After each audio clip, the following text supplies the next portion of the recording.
क्या आपको कभी ऐसा फील हुआ कि, या फिर आपने कभी ऐसा देखा है कि बहुत सारे ऐसे हाई अर्निंग प्रोफेशनल्स भी होते हैं, वो अच्छा अर्निंग होने के बाद भी फाइनेंशियली स्ट्रेसफुल फील करते हैं?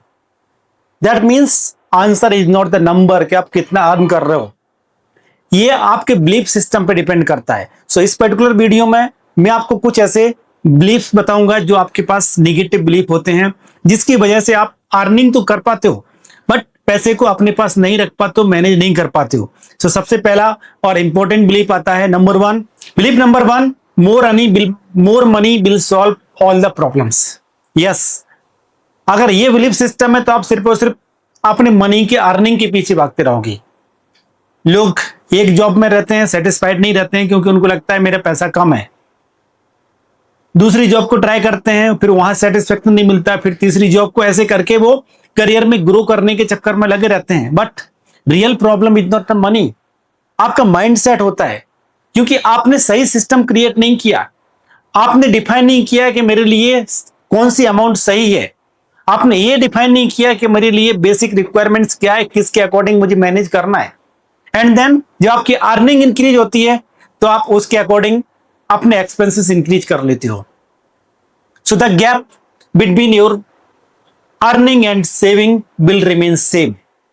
उसकी वजह से आपको लगता है कि मैं पैसा तो कमा रहा हूं बट मेरे पास कुछ नहीं बचता। तो इसलिए आपको सिर्फ और सिर्फ अर्निंग के पीछे नहीं भागना है, आपको एक राइट सिस्टम क्रिएट करना है जो कि आपके मनी को प्रोटेक्ट करेगा, आपको सेव करने में हेल्प करेगा, आपको इन्वेस्टमेंट में हेल्प करेगा। यहां से आता है belief number two, money is hard to keep. जब मेरे माइंड में है कि मेरे पास पैसा बचता ही नहीं है, मेरे लिए बहुत टफ है, डिफिकल्ट है पैसे को मेरे पास रखना, तो मैं अपने पैसे को इन्वेस्ट करने के बारे में, मेरे पास रखने के बारे में सोचता ही नहीं हूं। तो आपको अपना ये बिलीफ सिस्टम चेंज करना है। आई पे माई सेल्फ फर्स्ट। सबसे पहले खुद के लिए पे करो।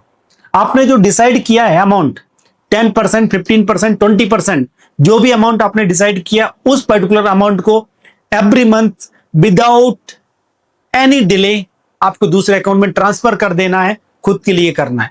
देन उसके बाद जो आपके पास पैसा बचा उसमें आपके एक्सपेंसेस को मैनेज करना है, आपकी दूसरी रिक्वायरमेंट्स को मैनेज करना है। Then automatically you will feel कि मेरे पास पैसा बचना स्टार्ट हो गया। सो आपको ये बिलीफ सिस्टम चेंज करना है, तभी आप पैसे को बचा पाओगे। बिकॉज जैसा आप सोचते हो वैसे ही आपके बिहेवियर में आता है। सो आपका बिहेवियर चेंज करने के लिए आपको अपना थॉट प्रोसेस चेंज करना है, आपके बिलीफ सिस्टम को चेंज करना है, आपके लिए आपकी थॉट्स को चेंज करना है। सो आपको तीन चीजें याद रखनी है, फीलिंग्स, थॉट्स एंड बिलीफ्स। तीनों चीजें जब आपकी पॉजिटिव होंगी तभी आप मनी के बारे में पॉजिटिव सोच पाओगे। नाउ यहां से आता है थर्ड नंबर चीज, I will save later. Yes, इस महीने मेरे पास थोड़ा सा खर्चा ज्यादा है तो मैं अपनी एसआईपी को स्किप कर देता हूं, मेरे इन्वेस्टमेंट को स्किप कर देता हूं।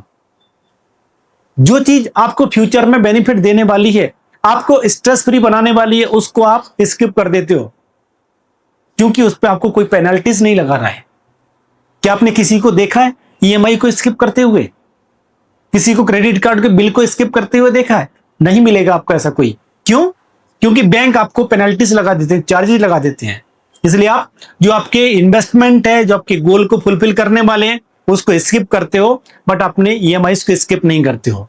सो आप खुद के ऊपर पेनल्टीज लगाना स्टार्ट कीजिए कि अगर मैंने इस महीने स्किप किया मेरे इन्वेस्टमेंट को, इस महीने मैंने स्किप किया मेरी सेविंग्स को, जो कि मैं खुद के लिए करने वाला हूं, तो मैं खुद को कुछ ना कुछ ऐसा पनिशमेंट दूंगा। इट्स ओके, हार्ड नहीं होना अपने ऊपर, बट कुछ ना कुछ अपने लिए ऐसी चीज रखनी है जो कि ट्रिगर पॉइंट हो आपके लिए। अगर आपने इस तरह से सोचना स्टार्ट किया, देन आपका माइंड आपको डायरेक्शंस देना स्टार्ट कर देगा, आपको बताना स्टार्ट कर देगा कि आपको कैसे और कहां से अरेंज करना है। नेक्स्ट बिलीफ आता है, that is I am not good with money. मैं पैसे के बारे में अच्छा नहीं हूं, पैसा बचाना नहीं पसंद आता है मुझे, मैं पैसे के बारे में सोचना और बात करना पसंद नहीं करता हूं। जिस चीज के लिए आप डेली काम कर रहे हो, अपना टाइम इन्वेस्ट कर रहे हो, अपनी एनर्जी लगा रहे हो, फिर उस चीज के बारे में आप बात करना पसंद नहीं करते, उसके बारे में सेव करना और आपको लर्न करना अच्छा नहीं लगता है। That means you are ignorant about money.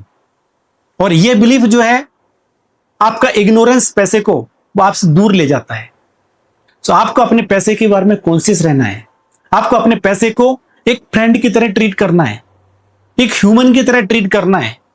आपको अगर कुछ अच्छा अकम्प्लिशमेंट हुआ, कोई आपने नया गैजेट खरीदा, आपकी लाइफ में कुछ पॉजिटिव रिजल्ट हो रहे हैं ड्यू टू मनी, आपको डेली बोलना है thank you money, thank you money for this T shirt, thank you money for this beautiful house. इस तरह से आप बोल सकते हो कुछ भी। क्यों? क्योंकि आप ग्रेटफुलनेस फील कर रहे हो। जब आप किसी को थैंक यू बोलते हो देन वो आपके साथ कनेक्ट होता है, और आप किसी को इग्नोर करते हो तो आपसे डिटैच हो जाता है।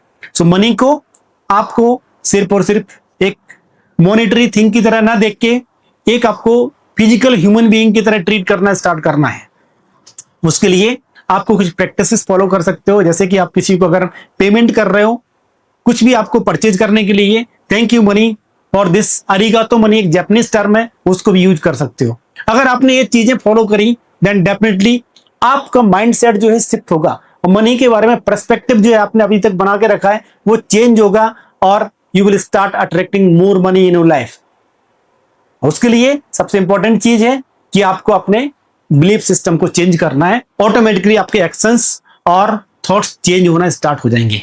So if you found useful this video, hit the like button and don't forget to subscribe this channel for similar videos. Thank you. Thanks for watching.